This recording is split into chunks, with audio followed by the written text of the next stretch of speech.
Let's pray. Father God, again, O Lord God, Thy righteousness, O Lord God, has been revealed through our Lord and Savior, Jesus Christ.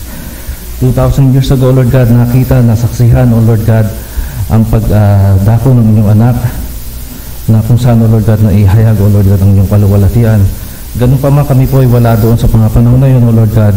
Truly indeed, O Lord God, through Thy word, we have also witnessed your glory to our Lord and Savior Jesus Christ. And that is why, O Lord God, we are giving you thanks, glory, honor, O Lord God.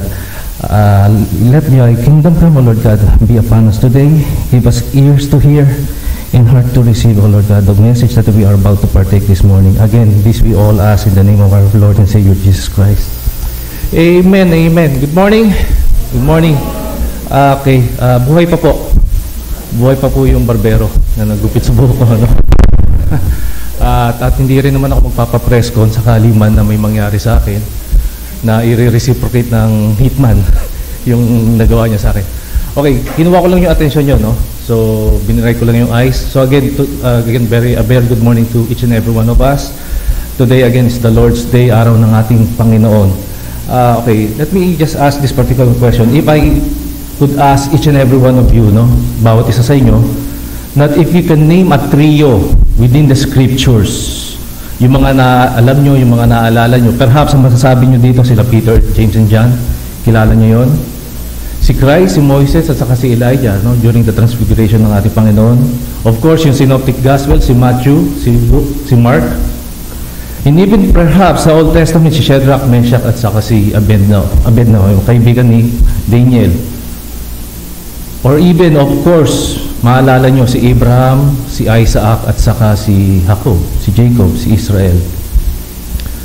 If I can bet, no, kung ako pwede pumusta, kung ang mananampalataya ay pwede pumusta, which is of course hindi naman talaga po pwede, no one could probably guess itong ating tatalakayin for today, the family of three. Si Shem, si Ham, at saka si Japheth, the sons of Noah. It is understandable if you read the book of Genesis na from chapters 12 up until matapos siya sa chapter 50, it's all about the patriarchs, si Abraham, si Isaac, at saka si Jacob. Di pa po tayo papunta dyan. Okay. Also, it is understandable if our Christian upbringing, no, tells us more about Christ, His forgiveness, the church, His death and His resurrection, the gospel, the forgiveness of sins, blessing, and the Holy Spirit. Maunawaan natin yun. But it is not understandable if you say, if you have been in this church or if you are in the church for more than a decade, na hindi nyo alam ang mga tatalakayin ko for this morning, particularly sa anak ni Noah.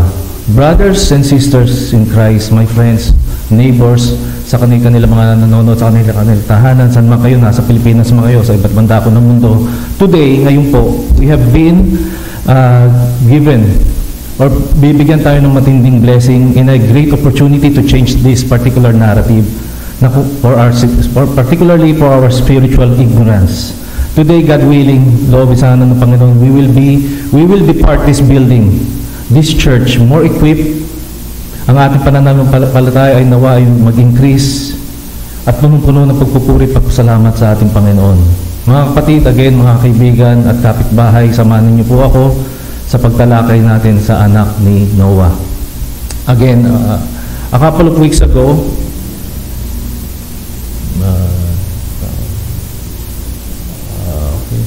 help. Sige, forward na natin yung slides. Sige. Couple of weeks ago, nasimula po natin yung ating panibagong serye, ang tinitulo ko po dito yung Origins. Magsisimula tayo sa Genesis 11 pabalik, no? Instead of the usual. So, hinati ko to sa 4 na segments. Una, yung foundational, makikita natin yan sa Genesis chapter 1 and 2. Hindi ko na siya makontrol here. Ayan. And then yung pangalawa naman, makikita natin yung fall. Genesis chapter 3 to 5. Ang susunod naman doon, loobin ng Panginoon, Genesis chapter 6 to 9. And then finally, ito pong ating pinag-usapan na couple of weeks ago at pag-usapan natin today, yung fables o yung katang-isip lang ba or totoo ng nangyari or factuals. Genesis 10 to 11. Now, I have decided that instead of the usual, nabanggit ko na kanina, we will start backwards from 11 up to Genesis 1, do Panginoon sa buong 2025. Okay, a couple of weeks ago, bago dumating ang ating anniversary, I have preached about the Forbidden Tower. The Forbidden Tower. Napag-usapan natin doon, there was a universal language, isa lamang ang language. And the people back then, unfortunately, anonymous sila. They were all united sa kanilang mga wickedness, sa kanilang mga works. And unprecedentedly, ginawa ng Panginoon, He condescended, He confounded their language, kinonfuse niya. So nagkaroon na talaga ng total dispersion. Dispersion wherein sana nasa communion pa rin sila ng Panginoon, subalit hindi sila nakinig, they were dispersed in confusion. Today, I will be preaching on one of the chapters within the scriptures that has been labeled dry. Na-label ito na dry. A chapter that most believers sa atin have neglected to read and has no strong interest, so sad to speak, in reading this particular chapter. I'm talking about Genesis chapter 10. So, hindi ko na po i-invite ang lahat na tumayo kasi medyo mahaba, pero samahan nyo na lang po akong basahin yung Genesis chapter 10, verses 1 to 32. Bibilisan ko lang. Medyo marami-rami. Okay? Let me read verse 1. These are the generations of the sons of Noah, Shem, Ham, and Japheth. Sons were born to them after the flood. The sons of Japheth, Gomer, Magog, Madai, Javan, Tubal, Meshech, and Tyras. The sons of Gomer, Ashkenaz, Riphat, and Torgama. The sons of Javan, Elisha, Tarshish, Kittim, and Dodanim. From this, the coastland people spread in their lands, each with his own language by their clans in their nations. The sons of Ham, Cush, Egypt, Put, and Canaan. The sons of Cush, Seba, Havilah, Sabta, Raama, and Sabtika. The sons of Raama, Sheba, and Dedan. Cush fathered Nimrod. He was the first on earth to be a mighty man. He was a mighty hunter before the Lord. Therefore it is said, like Nimrod, a mighty hunter before the Lord. The beginning of his kingdom was Babel, Erech, Akkad, and Calneh in the land of Shinar. From that land he went into Assyria and built Nineveh, Rehoboth-ir, Kala, and Resen between Nineveh and Kala, that is the great city. Egypt fathered Ludim, Ananim, Lehabim, Naphthalim, Patrusim, Kalsulim, from whom the Philistines came and captured him. Canaan fathered Sidon, his firstborn, and Heth, and the Jebusites, and the Amorites, and the Girgashites, the Hivites, the Archites, and the Sinites, the Arvadites, the Semarites, and the Hamathites. Afterward, the clans of the Canaanites dispersed. And the territory of the Canaanites extended from Sidon in the direction of Gerar as far as Gaza, and in the direction of Sodom, Gomorrah, Admah, Zeboim, as far as Lasha. These are the sons of Ham by their clans, their languages, their lands, and their nations. To Shem also, the father of all the children of Eber, the elder brother of Japheth, children were born. The sons of Shem, Elam, Ashur, Arpachshad, Lud, and Aram. The sons of Aram, Uz, Hul, Geter, and Mash. Arpachshad, father Selah, and Selah, father Eber. To Eber were born two sons. The name of the one was Peleg, for in his days the earth was divided, and his brother's name was Joktan. Joktan fathered Almodad, Selep, Hazarmaveth, Jerah, Hadoram, Usal, Dikla, Obal, Abimael, and Sheba. Ophir, Havilah, and Jobab. All these were the sons of Joktan. Lapit na po. The territory in which they live extended from Mesha in the direction of Separ to the hill country of the east. These are the sons of Shem by their clans, their languages, their lands, and their nations. Last verse. These are the clans of the sons of Noah according to the genealogies in their nations. And from this, the nations spread abroad on the earth after the flood. Purihin ang Panginoon sa pagbabasa ng kanyang salita. Okay. At least nakapagbasa na tayo ng Bible reading today, no? So, we can carry on. Okay. Let me just discuss itong the three sons of Noah. Madali na po tayo. Medyo mahaba ng quote. I hope na matapos natin maaga. Tatlong anak ni Noah. Ano yung connection nito sa ating buhay ngayon ano yung naidulot na ito kung bakit naging ganito ang mundo. Okay, the three sons of Noah. First and foremost, let's talk about yung pangalawang anak ni Noah. Okay, the enlarged clan. Enlarged, pinalaki, pinalawak. Particularly in verses 2 to 5. Apat na verse. Okay? Tinutukoy ko dito yung line or yung lineages ni Japheth. Okay? The line of Japheth, as I've said, ito yung pangalawang anak. Merong 14 nations. 14 out of the 17 nations na lumabas o yung nag-disperse pagkatapos nung nangyari sa Tower of Babel. Again, several weeks ago before our church anniversary, our very own Elder Ramil had preached in Genesis chapter 9 discussing about the nakedness of Noah. Tinalakay niya to. After the Lord providentially saved Noah and his family from the global flood, not only that Noah learned a new skill of shipbuilding, but he also learned immediately how to make fermented wine. Natutunan niya rin gumawa ng alak during those times. Moses wrote in Genesis chapter 9 verse 20, Noah began to be a man of soil and he planted a vineyard. What comes next was a sequence of events that turned out to be a case of what we called from bad to worse. Anong ibig ko sabihin? Pagtapos niya magtanim, uminom siya, nalasing siya, hanggang siya ay naghubad. At nung naghubad siya, nakita ng kanyang isang anak yung kanyang kaubaran. Walang iba kundi si Ham. Two were blessed, and one was cursed due to his indiscretion. Now, if you read between these particular lines of blessing and cursing of Noah towards his son, kung meron kayong magandang interpretation, if you have a sound exegesis or even eisegesis of this text or text, you may end up concluding that two were destined to be blessed, and the other one was destined to receive the opposite. Let me explain. Yung una, okay. So, balikan ko lang yan. I hope na mabasa niyo. By the way, the word Japhet or Yapat, no, it means to make wide, to enlarge. Okay? Ang kanyang description also could be labeled as fair or yung tinatawag na mapuputi. Okay, mga mapuputi. Fair complexion.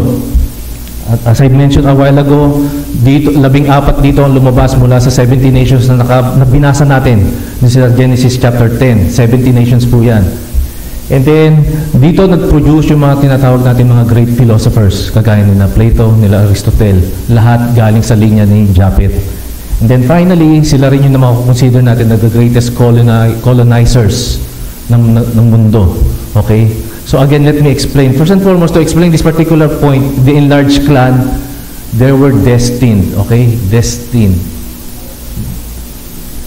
Okay? In Genesis chapter 9 verse 27, sabi doon, sinabi doon na may God enlarge Japheth. Sa Tagalog, palawakin naman ng ating Panginoong Diyos ang lupain ni Japhet. No? It is reasonable to say that the line of Japheth could be seen or viewed that he was destined, tinadhana, for enlargement or expansion, since the word Japheth means to make wide, to enlarge, or to expand, mag-expand. From a biblical perspective, itong phrase na to often interpreted as a declaration of Japheth's future. Kumbaga, dineclare na, itinalaga na yung magiging kinabukasan ni Japheth, particular yung kanyang linya. And it also can be understood as a divine endorsement, so to speak, for all the descendants of Japheth. So based on Genesis chapter 9 verse 27, what does it mean for Noah to be blessed by what does it mean for Noah to bless Japheth? Ang sinabi ko ulit doon, may God enlarge Japheth. Anong ibig sabihin nito? What was the blessing all about? Again, he was destined for enlargement. Palawakin ang kanyang mga magiging anak at anak-anakan, etc. and etc. From a theological standpoint, Japheth's line was destined for geographical or global expansion.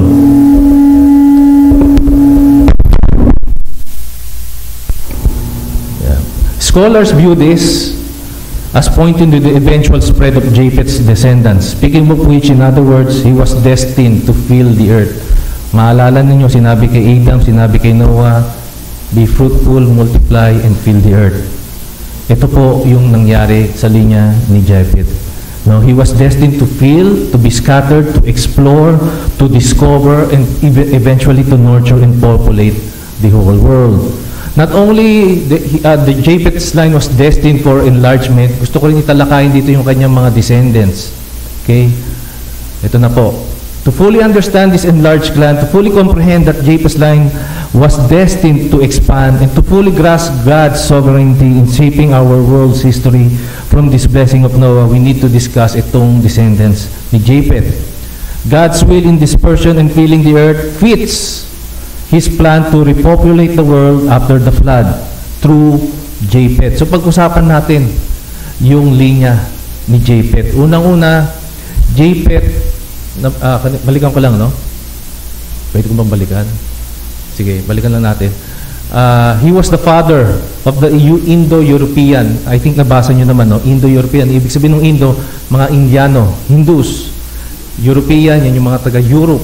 Okay? Sa North. Okay? Japheth descendant went east and west, in other words, from Europe, northern section of Israel, and towards India, which is considered Asia. It was only during the 19th century na meron palang nakita nilang relation yung languages ng mga taga-India at saka mga taga-Europe. Magka-related pala sila, connected pala sila. And their language actually originated, kung naggagawa kayo ng Microsoft Office, no, particularly sa Word at saka sa Excel, even sa PowerPoint, makikita nyo itong language na to, or yung font na to, yung Sanskrit. This is one of the many oldest languages na meron tayo. Okay?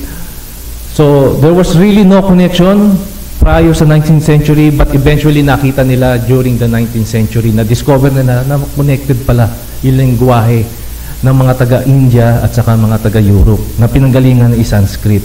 Again, to further explain, magiging teacher po ako today. Ito pong ating mapa ngayon, no? Okay, so I hope nakikita nyo, no? Yung unang anak niya sa verse 2, the sons of Japheth, unang-una si Gomer. Si Gomer, according from ancient writers, they went north of the Black Sea. Black Sea, yung tinatawag na Crimea. Later, they expanded in Europe, some in France, some in Spain, yung Wales, at iba pa. Okay? Sige. Ay talagang gumana. Sige. Yan, okay. Yan. Basahin na lang din natin yung mga ibang notes na nilagay ko dyan. Okay? So, ayan po yung unang anak ni Gomer. By the way, if you have noticed the word Gomer, no? Yung kanyang consonant, GMR, where we get the word Germany. Lilipat-lipat lang siya. Let me give you an example. Yung word na silent, no? Pwedeng inlets, tinsel. Kumbaga, isang word, pero pag pinag-mix-mix mo, isa pa rin yung kanyang pinanggagalangan. That's my only point. No? Yun ang nais kong ipunto. The second son, si Magog, sabi ng mga historians, slides po, they said they went to north. Nagpunta sila sa north. And they became known as the Scythians. Some associate with Mongols. Si Josephus, yung historian from Israel, says that they settled somewhere also in Ukraine, parehas, no? Iba na natili sa Ukraine, yung iba napunta sa Mongol. Okay? Ang kanyang ikatlong anak, si Madai, sana yung next slide. The opposites, the people of Medes, or Medes, o yung tinatawag nating Persia, and later in India. So dito sila kumalat. Okay, dito sila lahat nagsilibot. Dito sila nagawi after ng dispersion. At yung kanyang ikaapat na anak, si Javan, o yung tinatawag natin ngayon na Greeks, mga Griego, sila itong mga Ionians, and yung mga tinatawag na Hellenists. Si Javan, or yung Yavan, this is where we get the word Hellenist, yung Greek, Hellenist. One of the sons of Javan is Tarshish, kung saan nag-fled si Jonah.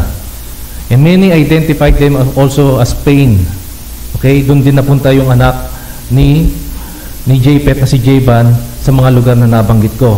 Ang ikalamang anak naman niya, also people of the north, si Tubal. Okay, wala pa tayo dyan sa number 6 na yan. Balik tayo ng konti, no? Si Tubal, some part of Russia. Tama rin naman. At yung ika-anim, si Tubal, by the way, sa Syria, sa Lebanon, at saka sa Turkey. Yung ika-anim, si Meshek, later known to be Moscow.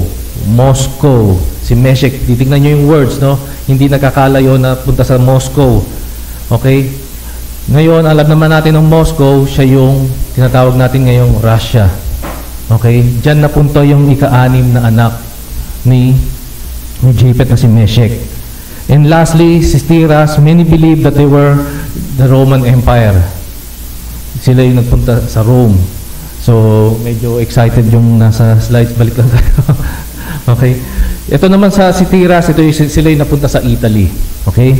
Again, just to summarize, they were separated into their lands according to verse 5 of everyone according to their languages, according to their families, into their nation. Next slide.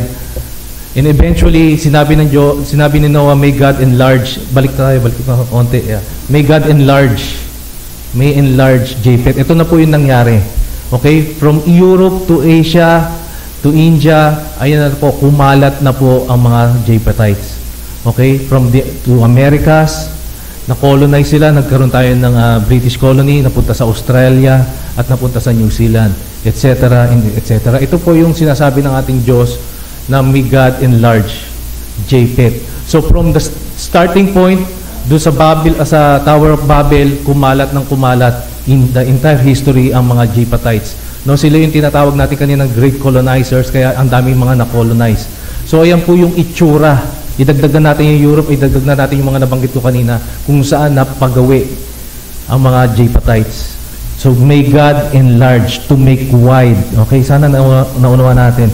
And this is what the scriptures meant. As I've said, may God enlarge Japheth. This was the fulfillment of the blessing of Noah towards Japheth. This was the fulfillment, at least 40 or even 50% of God's plan in Adam and Eve and Noah. Be fruitful, multiply, and fill the earth. For at least the descendants of Japheth. Sabi nga ni Pastor John MacArthur, yes, itong sinabi niya, they became the great colonizers, nabanggit ko na kanina, of the world. Most of the world's population today, 8 billion plus, lahat yan ay galing kay Japheth. Both Eastern and Western Europe, all the way across India, all across Russia, and all across the Americas, and later sa iba pa, sa baba, sa Australia at sa New Zealand. Most continents, sila yung continents na alam natin, 7, mostly covered by the Japhethites. Countries, civilizations that we know today came from the line or lineage of Japheth. The entire Western Hemisphere, so to speak, of the globe is settled by the Japhethites. And the Indians or the Hindus on the east side, pati ang mga Asia. Noah said, sinabi, ulitin ko lang in verse 27 ng chapter 9, may God enlarge Japheth. And truly enough, na enlarge ng Diyos. No, itong resources na pinagkukuhaan ko, lahat ng ito galing sa mga creationists, lahat ng naniniwala na ang earth is very young, lahat ng naniniwala sa ang Genesis chapter 1 to 11 is a literal history. Okay, kung tatanungin niyo po kung saan galing ang aking information.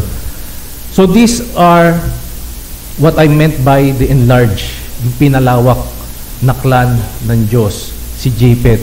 So nakikita niyo, no? Now, I hope na alam natin kung saan na nanggaling yung mga Japhethites. Ito yung nagko-cover. Kaya nabanggit ko kanina mga white skin. Halos makikita niyo dyan sa mga lugar na yan, puro puti. It's no coincidence. The word itself means white skin. Okay? And the purpose of God Himself is may God Himself enlarge. Ayan na po. Kaya magkakamukha. Kaya ang lingwahe halos magkakaparehas.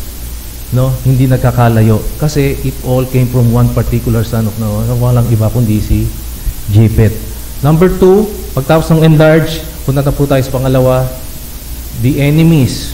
I entitled this one, the enemies of the cross. Kanina, enlarged clan.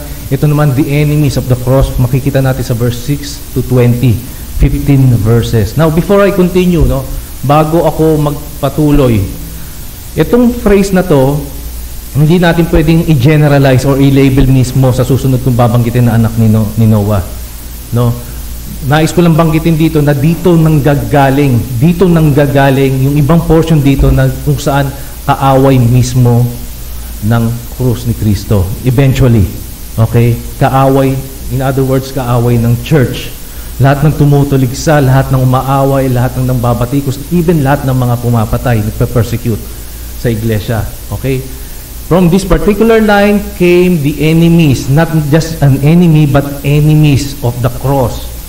Okay? I'm not here to imply that the whole clan, sasabihin ko na yung anak na si Ham, ay yung talagang kaaway. In fact, si Ham, nagamit ng husto ng Diyos, marami dito mga mananampalataya, okay? Pero marami rin dito talaga ang kaaway ng krus. Okay? I'm not going to generalize, but I'm just going to be more specific, particularly sa mga naging kaaway at nagiging kaaway pa ng ating linya na ito ni Ham. Again, when we say enemies, what comes to our mind? We think of rival, competitor, even perhaps opponent. So speaking of opponent, to suffice or to support my particular second point, the line of Ham, yung the enemies of the cross, nais kong banggitin sana yung next slide, yung tinatawag na word na oppose, or yung opponent. So before I proceed with that, pwedeng balikan natin para mabasa rin ng iba. Okay? Again, si Ham, siya yung siya yung bunso. Okay? Si Shem, yung eldest, si Japheth yung second. The word Ham comes from the word chamam, means to be hot or to be black. Kanina nabanggit ko si Japheth, sila yung mga mapuputi. Ang mga Ham naman, sila naman yung mga maiitim. With the exemption of India, okay? India actually is categorized pagdating sa melanin level, brownish, dark brownish. Pero ito talagang totally dark, so super dark, okay? Biblical record shows that Egypt is the land of Ham. Okay? Now let's go to the next slide siguro. Let me discuss the word oppose. Primarily, lahat sila na-spread through Africa. Okay? Through Africa. 30 nations out of the 70. Sa 70 nations, 30 dito ang galing kay Ham. At lahat sila primarily nagpunta sa lugar ng Africa. Okay? So let us read Genesis chapter 3 and 14 to describe this particular word oppose. Verse 14 says, So the Lord God said to the serpent, balik tayo sa Genesis chapter 3, Because you have done this, cursed are you above all the livestock and all wild animals. You will crawl on your belly and you will eat the dust of all the days of your life. 15, And I will put enmity, enemy, in other words, gagawin ko kayong magkaaway between you, the serpent, and between the woman, between your offspring and hers. He will crush your head and you will strike his heel. So, nais ko pong i-point dito yung oppose o yung opponent. Sino ba tong opponent na to? So, para ma-explain, actually hindi pa nagpasimula sa Genesis 10 or 11 yung sinasabi natin mga opposition ni Kristo. In fact, galing pa pala sa Genesis chapter 3. Ito po yung verses na nagsasabi na mayroon parating na mga offspring mo or offspring ng serpent na kakaawayin ang iglesia all throughout history. Kaya ngayon, mapasa hanggang ngayon ang Israel, ganun pa rin. Laging gustong i-wipe out sa mapa. Walang tigil, walang humpay na pagbabatikos, maging sa iglesia ng ating Panginoon, patuloy pa rin pagbabatikos sa atin. Kasi meron talagang mga offspring, meron talagang mga anak na darating, walang ibang gagawin, walang ibang atupagin, kundi i-oppose ang iglesia. So it all started way back sa Genesis chapter 3 when God had cursed the serpent. Yung kanyang offspring against the woman's offspring. Itong woman na to, you can label this as the elect of God or even the church. Okay? There will be enemies all throughout history. As soon as God cursed the serpent, there was conflict, animosity, hatred. Immediately, they became enemies. Immediately, they were opposed to each other. Yung isa will strike the heel, yung isa naman will crush the head. The descendants of the serpent versus the descendants of the woman. Yung isang papunta sa gustong puntahan ng serpent. One path is the woman's path. One path towards curse, yung isang path towards blessing. War was pronounced during this particular verse. The world, in other words, versus the people of God. One line belongs to the woman and one line belongs to the world. As early as Genesis chapter 3, nabasa natin, God cursed Canaan. Ito na. From Genesis 3, na-identify na Genesis chapter 10. God cursed Canaan even before he was born. At this particular point, they were opposed to each other, no? Okay, so 4,000 plus years ago, plus 2 years, ito na po, opposed na po ang bawat isa. Hindi po ito nagsimula kahapon, nung isang araw, nung makalawang linggo, o nung nakarang taon, nagpasimula pa ito, simula pa, na meron na talagang magkaroon ng magkaaway. As I've said, Elder Ramil has preached Genesis chapter 9, and he even raised this particular question, na itanong niya to. Kung naalala nyo, ang sabi ni Elder Ramil, let me paraphrase, bakit si Canaan ang na-curse, hindi si Ham? Yun yung pressing question, yun yung question ni Elder Ramil. Bakit si Canaan? Canaan, anak ni Ham to Kaya sinabi ko kanina, selective tayo, hindi ko gine-generalize si Ham. Si Canaan yung kanyang na-curse. Bakit hindi si Ham? Si Ham naman, by the way, nabanggit ni Elder Ramil na siya yung nakitang nakahubad. Hindi si Canaan, okay? Si Ham. Ham was the one who disrespected also his father's nakedness. And yet, why? Bakit si Canaan yung na-curse? Okay? Pinakasimplest na sagot. Next slide, please.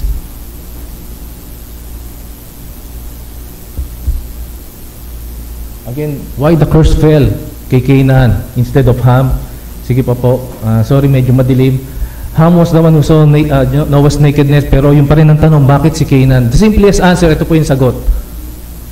Ito po yung sagot. Bakit hindi si Ham ang na-curse? Because God, click tayo nung down, please. Because God cannot curse His elect.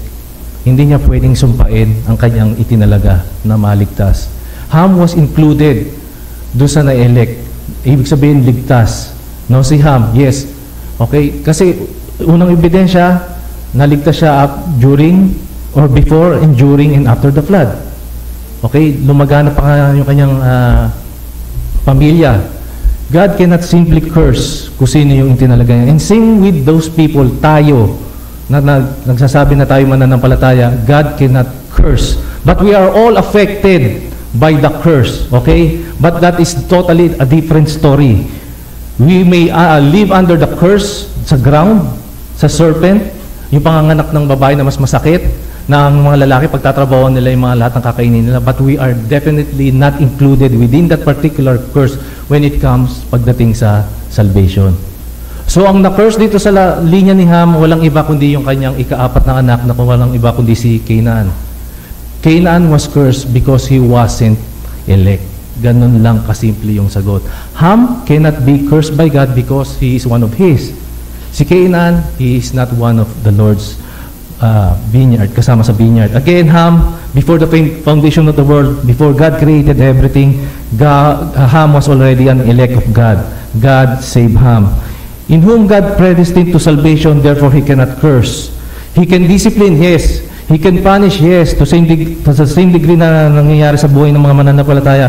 He can chastise His elect, but He can never, ever curse an elect. God told Abraham, I will bless those who will bless you, and I will curse those who will curse you. On this particular instance, God Himself cursed the offspring of the serpent, which includes si Canaan. Okay? Ham was an offspring of the woman. So, meron ng family feud na rin kaagad, no? Ang tatay at saka ang anak. Even ang ating Panginoon dito, no, pumarito, no, para hindi magbigay ng kapayapaan, kundi espada. Di ba? Anak laban sa magulang, magulang laban sa mga kapatid, etc. and etc. No? A proof that they were completely opposed is found in chapter 19 sa ating binasang chapter 10 of our text today.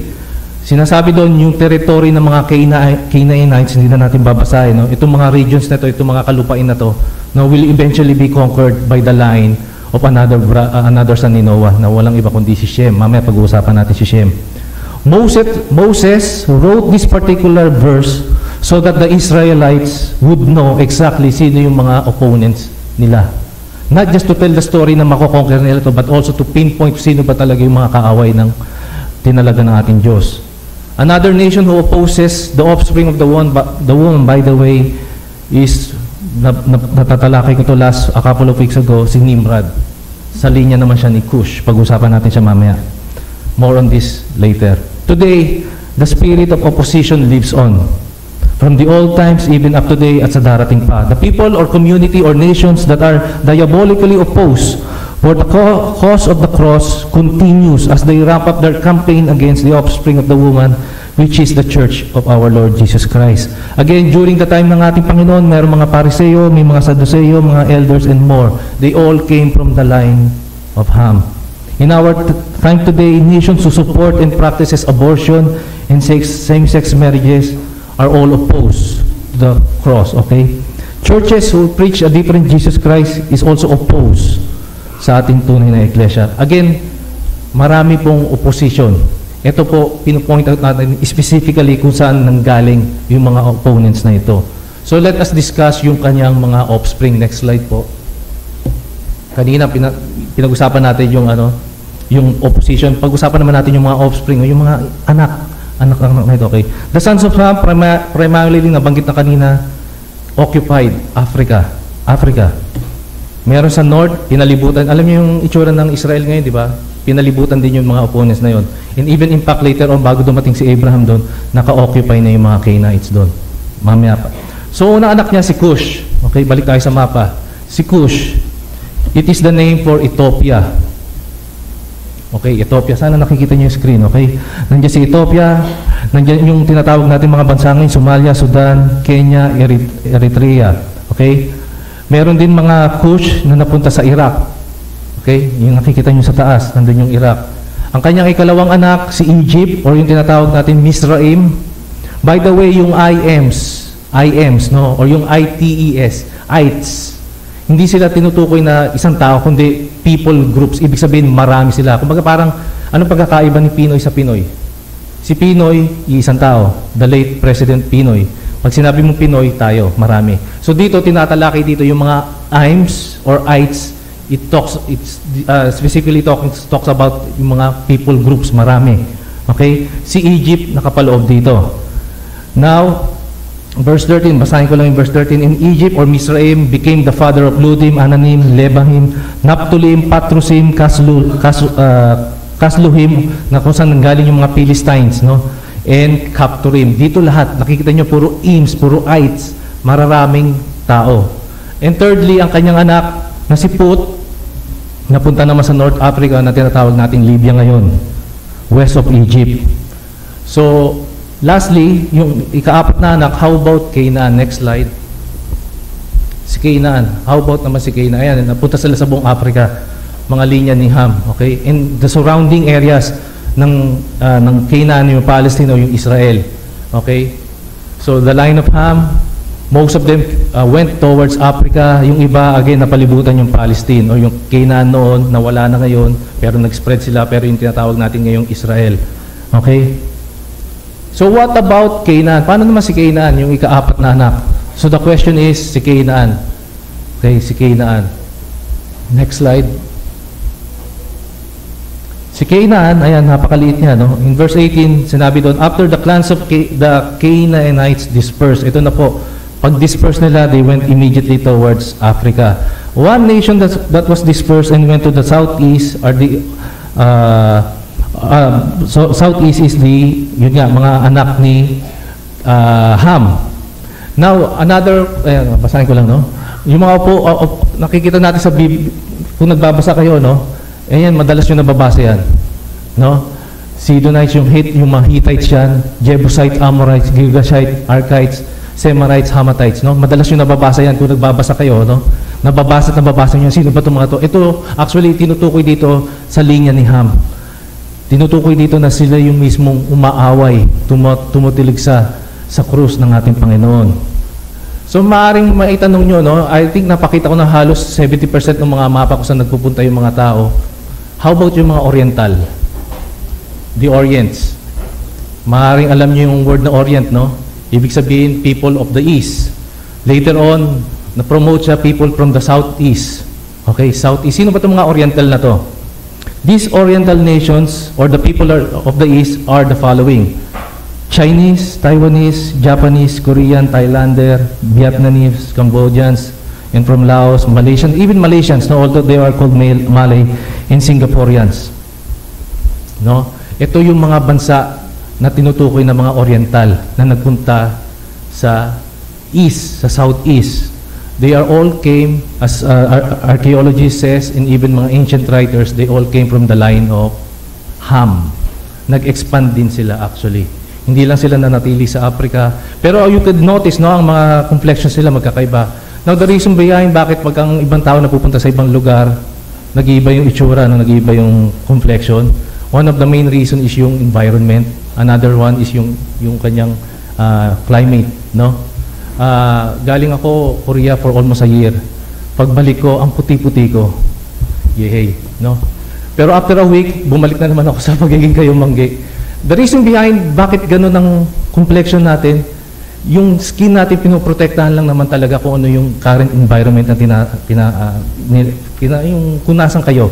No, yung iba dito mapuputi, but definitely yung skin tone na yon or yung melanin level na yon actually protect us from the environment that we are in. No, nothing more, nothing less. Ito yung tinatawag nilang gene pool.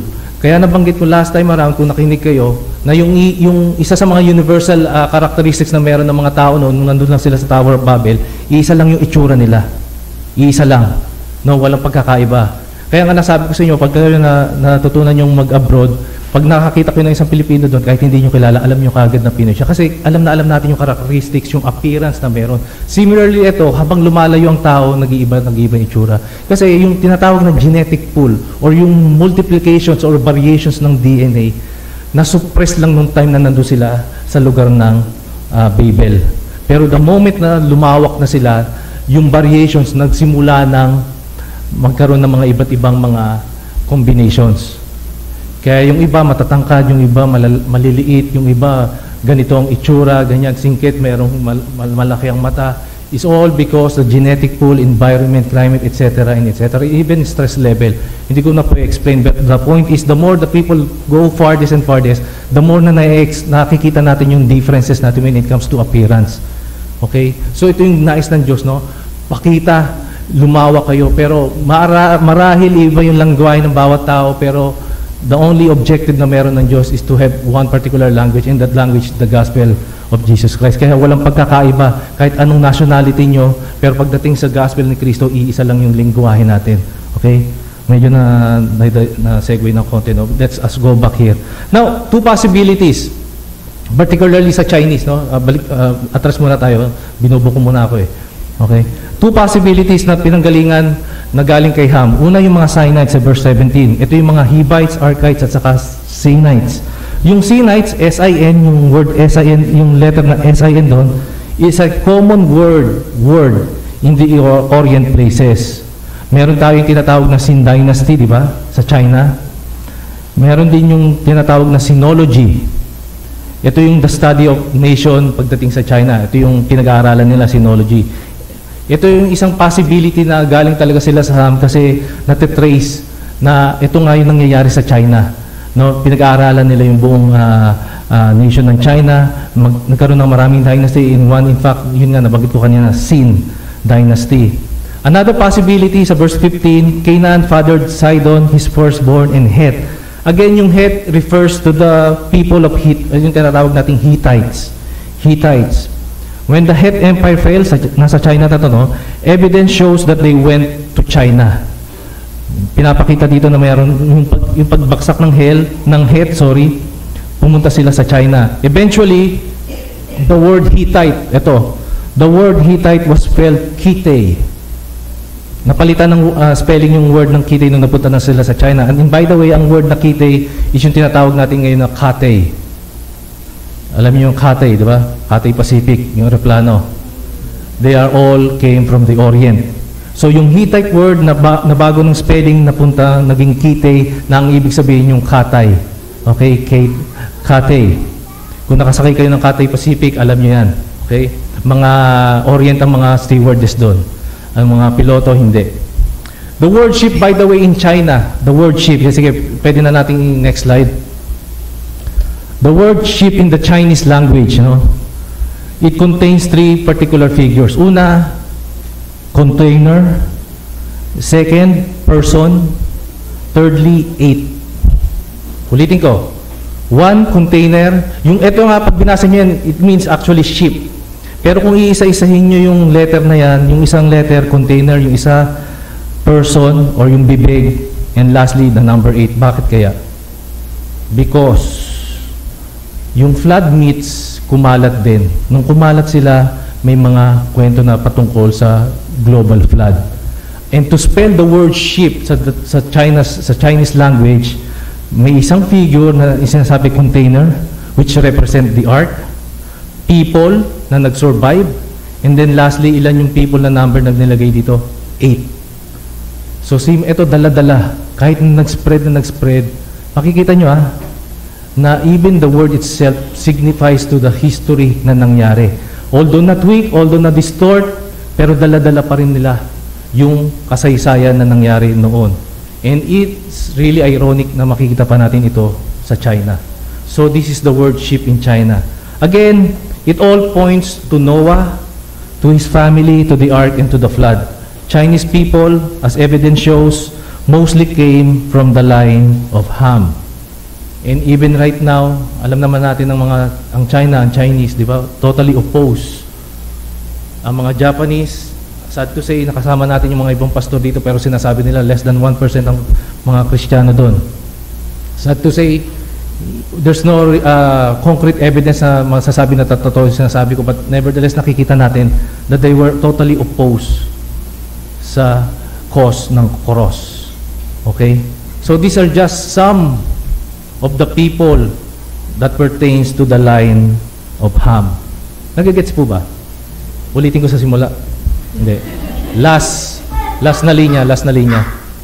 Then we go to the final son ni Noah. The elect. Again, before I proceed, similarly, no? Pag binanggit ko itong pangalan ng anak ni Noah na ito, hindi ko sinasabi lahat ng nakapaloob dito ligtas. Not in a salvation sense of or perspective, no?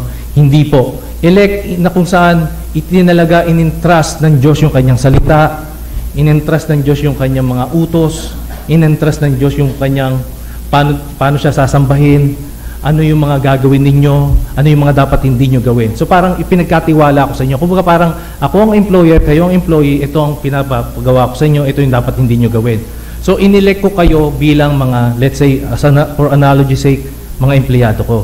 But not all of them are truly elect when it comes to salvation. Okay? Magkaiba. So let me explain. God gave the line of Shem. Pwede na tayo sa next slide. Ito na yung panganay. Okay, isa pang click para makita na natin yung information. Okay, habang nagsasalita ako. This is the line of Shem. God gave him the religious primacy. Ibig sabihin, priority pagdating sa religious matters. God gave the line of Shem the preference and the high importance when it comes to spirituality. Lahat ng bagay concerning spirituality binigay niya, ipinagkatiwala niya sa linya ni Shem. Okay?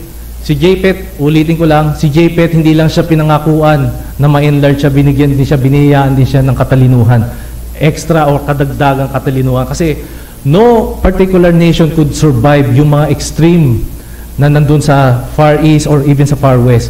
Kaya binigay sila ng matitinding katalinuhan. Kaya evidently nakita natin dito yung mga magagaling na philosophers, mga colonizers. Ibig sabihin, kaya nila mag-survive. Samantala naman si Ham, pinagkalooban siya ng extra human physical strength na makapag-imbento. Kasi sinabi dito, magiging slave siya ng dalawa. Slave siya ni Shem at saka ni Japheth. So pinangunahan ni Ham yung mga basic or yung mga fundamentals na meron ng tao na eventually na-enhance, na-augment ni Japheth. Okay? Balik tayo kay Shem, the eldest son of Noah, from where the Jews came and where the Semitic nations, no? Ito na yung naririnig yung anti-Semitism, no? Dito nang galing yung mga linya ni Shem. Okay? Ito yung mga descendants niya. The name generally regarded as dusky. Ito na, brownish. Kung galing kayo sa Middle East, mga brownish sila kagaya natin. Medyo mas dark lang tayo, pero brown pa rin. Okay? As I've said kanina, si Japheth, fair, or yung mga mapuputi. Siyam naman mostly mga black or dark. Shem is the father of the children of Eber. Si Eber, dito galing yung Hebrew nation, si Eber. Okay? He and Japheth covered. Si Shem at saka si Japheth, siya yung nag-covered ng nakedness na preach ni Elder Ramil during the time na hubad si Noah. Okay? From the Semitic lines, by the way, comes three of the greatest and well-known religious belief na meron tayo ngayon. Ito yung Judaism, ito yung Islam, at saka ito yung Christianity. Now, you may wonder, no? Akala natin yung Islam, alam natin, kinoconsider natin opponent of Christ, pero hindi siya nasa linya ni ano. Pero actually, nasa linya pa rin pala siya ni Shem. Kasi nga, binigyan ng priority ng Diyos na pagdating kay Shem, lahat ng spiritual na bagay, ikaw ang bahala. So, nandyan yung totoo, nandyan yung tweak, nandyan yung distorted. So, nandyan yung tatlong major, dyan galing yung tatlong major na religions na meron tayo ngayon. Again, out of the 70 nations, meron 26 na nations na nanggaling kay Shem. Okay? After the dispersion through the Tower of Babel. Next slide. Next sana. Pag-usapan naman natin yung lineages. O yung linya. Makikita natin ito sa verses 21 up to verse 30. 31 in fact. Okay? Meron 5 anak si Shem. Babalik tayo, babasahin ko lang.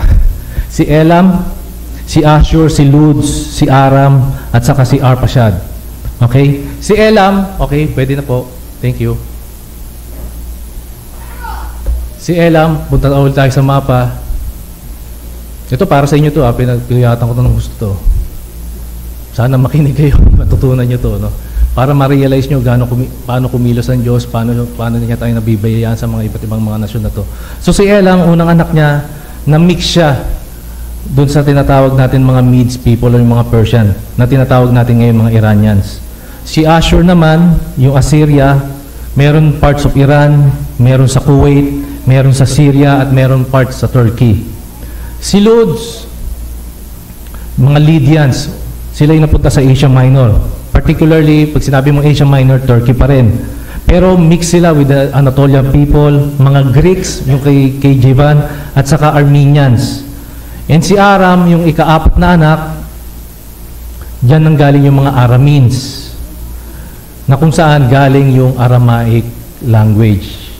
Yung Aramaic language na ang scriptures are written in 3 particular languages, Hebrew, Aramaic, at saka Greek.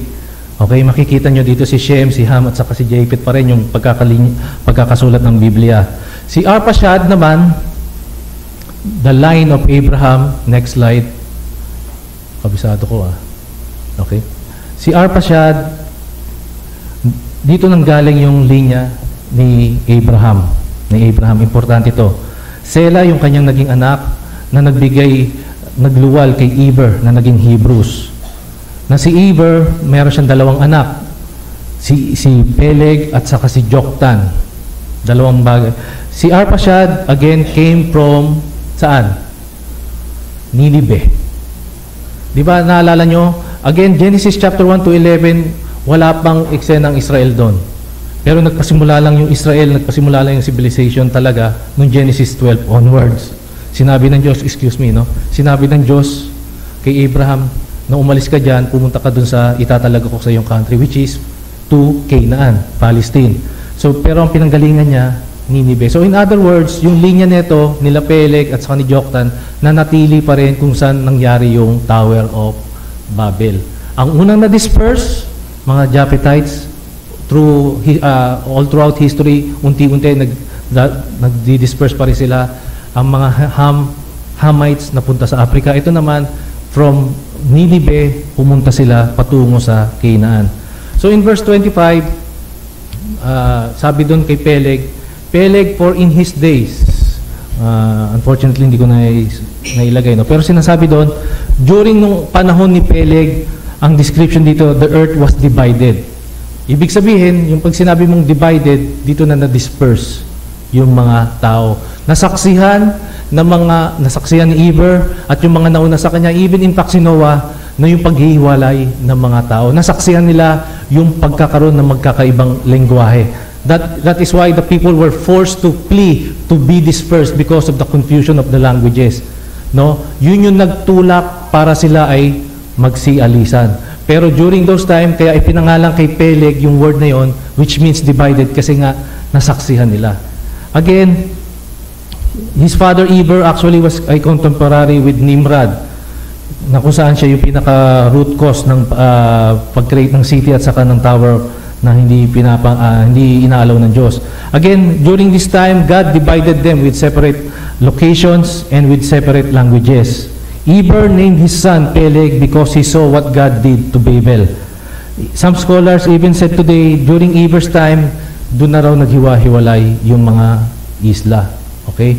But later discovery, naunawaan nila that it all started na nagkaroon ng continental drift during the flood of Noah. Doon na naghiwalay. Kasi nga, kung maalala nyo lang, nabanggit ko, no? Sana naalala nyo, no? Na scholar says na parang isang malaking isla lang tayo. Pero during the flood and before the flood, isa pa rin, during the flood, doon na nagsiwa-hiwalay.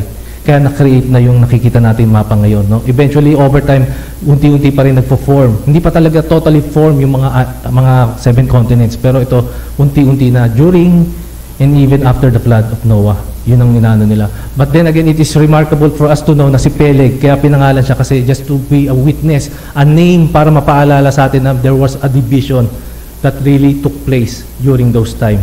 Okay? So ano yung mga lessons? Slide. Okay, yan si Canaan, Peleg, ayan nga, Peleg means divided. Peleg in his days, the earth was divided. Si Joktan, okay, I think may Joktan na lalagay dyan. Si Joktan, actually, napunta siya sa Arabia. Okay? Si Canaan from Iraq or Nineveh, napunta siya doon sa maliit na kulay blue na yon, na kung saan yun yung Canaan, yung Palestine. Samantalang yung kapatid na si Joktan, by the way, si Joktan meron 12 na anak. Isa doon si Ophir. Tandaan nyo itong word na to, yung anak niya to, si Ophir. Mamaya pag-usapan natin yan. Kasi napansin nyo kanina, wala yung Pilipinas, so hindi ko na natalakay kung nasan, no? Mamaya, God willing, bibigay ako sa inyo ng suspense, no? Ano yung mga lessons na pwede natin matutunan dito sa mga nabanggit ko? Nung dami pinagsasabi. But I think there's a lot of lessons that we can learn from this line, from these sons of Noah. Unang-una, meron bang coincidence na tinatawag? Meron bang collaboration na nangyari? Or there are simply co-workers sa kalooban or the redemptive plan na meron ng Diyos talaga pagdating sa atin? Unang-una, tignan nyo yung Synoptic Gospels. No? Synoptic Gospel. Yung iba, ina-accuse na nagkopyaan lang sila. Copy-paste. No? Inibel lang na nila konti. Pero hindi nyo alam, no? Si Matthew, ang target niya talaga dito, the way he wrote his gospel is to address the Jewish people. Shem. Sinulat ni Matthew yung gospel para kay Shem. The way he wrote it, the way na kung saan mauunawaan ng mga taga-Shem o taga mga Canaan yung gospel. Samantala naman si Mark, yung gospel ni Mark, doon naman makikita natin yung spirit of servanthood. So it all points to the Hamites. And lastly, si Luke, sinulat siya for the Greeks. Okay? Matthew, Mark, Luke, Synoptics, pero may pagkakaiba sila. Yung isa sinulat para sa mga taga-Shem, yung isa para sa mga Hamites, yung isa para sa mga Grego, which belongs to Japheth. Okay? Another lesson is, nung si Kristo nasa manger, nung pinanganak, di ba? Unang dumalaw, sino? Alam nyo to, dapat Pasko to eh. Mga shepherds. Shepherds are considered galing kay Shem. How about yung wise men or yung mga magay? Galing ito sa mga Hamites. Ham. And then, tradition says, kung alam ko, galing lahat dito, Catholic, no? January 6, alam niyo yun, di ba? 3 kings are considered galing sa mga Japhethites na dumalaw kay Kristo. Another lesson, order of the Great Commission of evangelism. In Acts chapter 2, nangaral si Peter sa mga Hudyo. Kahit na scattered sila, bumalik sa Pentecost, during Pentecost, lahat pa rin ito are considered Jews. Ibig sabihin, galing kay Shem. In Acts chapter 8, si Philip naman nangaral sa isang Ethiopian na galing sa linya ni Ham. And in chapter 10, si Peter nag-preach dun sa isang Japhethite, yung Roman centurion. Nakikita nyo? Nakikita nyo yung connection ni Shem, Ham, Japheth, even sa Gospel, even sa New, and even sa latter part ng Old Testament. Another thing, isa pang lesson na pwede natin matutunan dito, yung crucifixion. Sabi ng mga Hudyo, His blood is upon us and upon our children. Ito yung time na kung saan kaya naghugas ng kamay si Pontius Pilate para sabihin sa inyo na hindi ako may kasalanan nito. Ang dugo ni Kristo ay para nasa ulo nyo. He's pointing to the Shemites, sa mga Jews. Kung saan pinagkatiwala ng Diyos, ironically, no, yung kanyang law. Pero yung mismong Jewish people ang nag-crucify pa. And not only that, sino yung bumuhat na tumulong kay Kristo papunta doon sa krus ng Kalbaryo? Si Simeon, di ba? Isa siyang Hamite. Naggaling siya sa linya ng mga Hamites. At sino ang nag-carry out ng crucifixion? Mga Romans. Galing sa linya ni Japhet. So nakikita nyo, no? Itong tatlong anak na to, kinalat, pero pinagtagpo pa rin, no? Parang pelikula. Anyway, and lastly, isa pang lesson na gusto ko yung talakayin yung Great Commission. Sabi sa Matthew 28 verse 19, "Go therefore and make disciples of all the nations." No? Nations, when it refers to the nation, it talks about nations ni Shem, nations ni Ham, nations ni Japhet. Okay? And in Acts chapter 1 verse 8, sinabi dito, "But you will receive power through the Holy Ghost." Nadarating siya and God will give you the Holy Spirit and you will be my witnesses. Sabi niya dito saan? Una, Jerusalem at saka in all Judea. Ibig sabihin, Shemites, linya. And then secondly, in Samaria, linya pa rin ng mga Ham. And then, all throughout the globe or to the ends of the earth, he's referring to the line of Japhet. Gets nyo?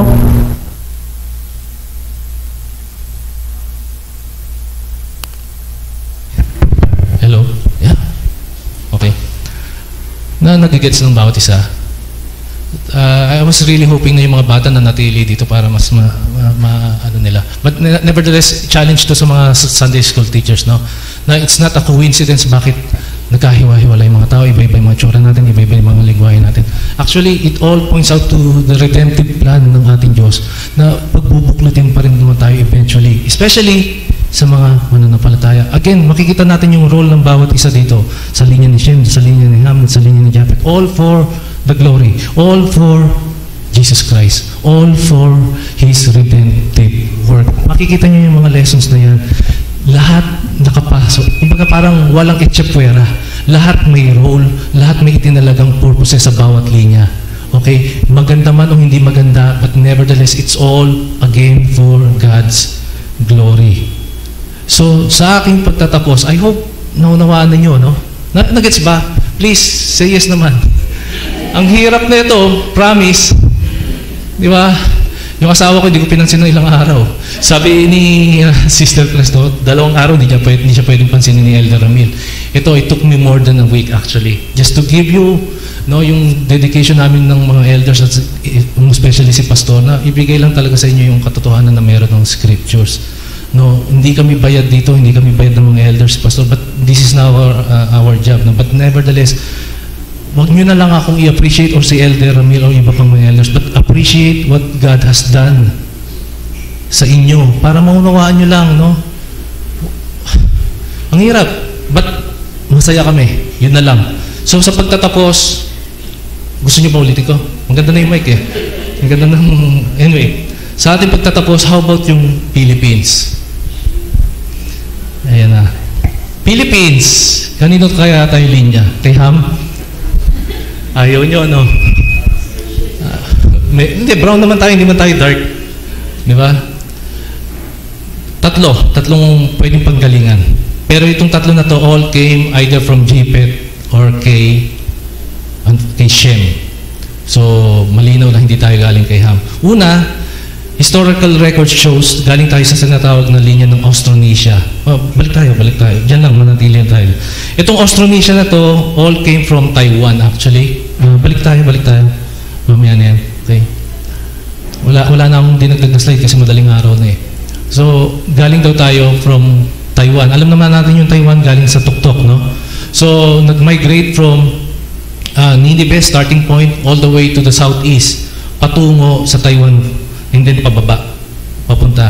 So yung mga Malay na tinatawag sa mga Borneo, sa Brunei, sa Malaysia, sa Singapore, also may mixed race na galing sa mga Austronesians, na galing sa linya ni Japhet. Okay? So So, yan ang sabi. The reason behind bakit sabi nila, kasi yung latest DNA analysis, it all points to the Taiwanese people na related pala tayo sa mga Taiwanese people. No? Although marami nagdi-dispute kasi ang appearances magkakaiba, but nevertheless, habang tumatagal habang nag-a-advance sa technology, lalo nila naunawa na merong relation ang Pilipinas at mga Taiwanese. Okay? Another thing, bakit nila nasabing galing tayo sa linya ng Austronesians, kasi yung magagaling mga Pilipino pagdating sa shipbuilding. No? Kasi archipelago, pelagos meaning napapalibutan ng dagat yung mga clusters of islands. Yun ang ibig sabihin ng archipelago. Philippines is considered as an archipelago, di ba? So, marami sa ating mga ninuno marurunong gumawa ng mga bangka. Kasi a skill cannot be learned by naturally na pag pinanganak kayo na yun eh. Kumbaga, the learning has to be passed on generations from generations to generations, di ba? So, ganun na nangyayari. Kaya, for Filipinos to survive yung kanilang surroundings, they have to learn how to develop ships, okay? In other marine-related trade, marami rin trades na nangyari na marunong pagdating sa businesses, particular sa mga marine-related commerce. Again, they all came, sabi nila, from the line of JPET. So galing daw tayo kay JPET. It makes sense, no? Kasi enlarged nga eh. Lumawak pa rin. Another thing, nabanggit ko kanina, isa sa mga anak ni Joktan, yung nasa Arabia, si Opir.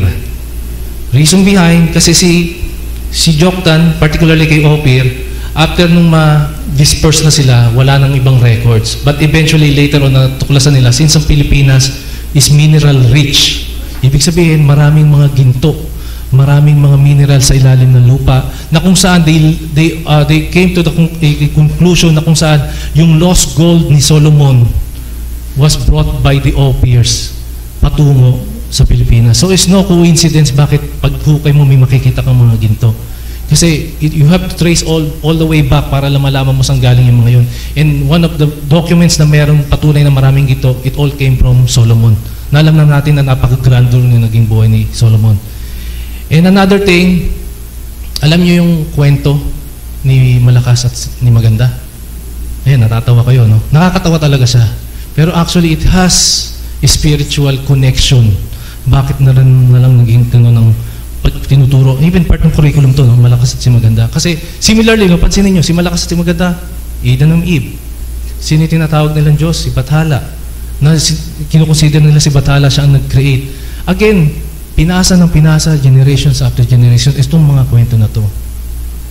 So, whether galing tayo kay JPET or kay Shem, it doesn't really matter. What really matters is where at saan pa talaga tayo nabibilong? Kay Kristo ba? Or dun sa nag-o-oppose ng gospel? So, yun lang, no? It all makes sense. Yun lang ang gusto ko talagang ibahagi sa bawat isa. Pag-uwi natin, may sense akong kausap, may sense akong pakinggan. No, na may matututunan kayo. Again, we will continue this. Last slide po. Dito po tayo magtatapos. Ito na yung pinakabuod ng storya. These are the clans of the sons of Noah, according to their genealogies in their nations, and from these nations spread abroad on the earth after the flood and after the confusion in the Tower of Babel. So I hope may natutunan ng bawat isa. And I hope na mas mag-glorify pa natin ng Diyos. And I hope na makikita nyo na talaga si Kristo ay totoo. Na whether we like it or not, kumikilos talaga siya. And hopefully sa ating mga kaibigan na hindi pa po mananampalataya, I hope na the Holy Spirit has convicted of our sins. Na there's truly one particular Savior na talagang true, totoo. Na hindi to sadya, hindi to basta-basta na lang random, no? These are all deliberate para lang may bahagi sa atin today. So again, as I've said, this is a great day of opportunity para mas patutunan pa natin, maunawaan natin na even yung Genesis chapter 10 parang boring siyang basahin. Actually, punong-puno pala siya ng aral. Okay, so with that, I thank the Lord. So let's pray. Father God, again, thank you po for this wonderful day. I just hope and pray that the Holy Spirit may keep the words that we have heard today, and we may be able to share it with the others, O Lord God, especially those na hindi pa nakakakilala. The only blessing na pwede namin may bigay is the gospel. Wala po kaming kayamanan na may bibigay sa iba. Hindi kami ang solusyon ng mga problema ng mga ibang tao na nakapaligid sa amin, but this is the only opportunity that we have, more than a value more than gold and silver, O Lord God, the word of God, O Lord God. Now, thank you for giving us this insight. Thank you for giving me strength to accomplish this feat, O Lord God. And nawa, O Lord God, na-bless po ang bawat isa, na-bless po kami with today's message, and hopefully, O Lord God, ma-share pa to sa iba, and millions upon millions of angels na magdiwang na meron pa rin, may maliligtas, O Diyos. Muli, maraming salamat po, O Lord God. Sa inyo lahat po ang papuri. Salamat sa anak ni Noah, si Shem, Hem, and Japet, na unawa namin na ang pagkilos nyo ay noong pa, O Diyos. Mapasa noon, ngayon at magpakailanman. Maraming salamat po, O Diyos. Sa pangalan po ni Jesus.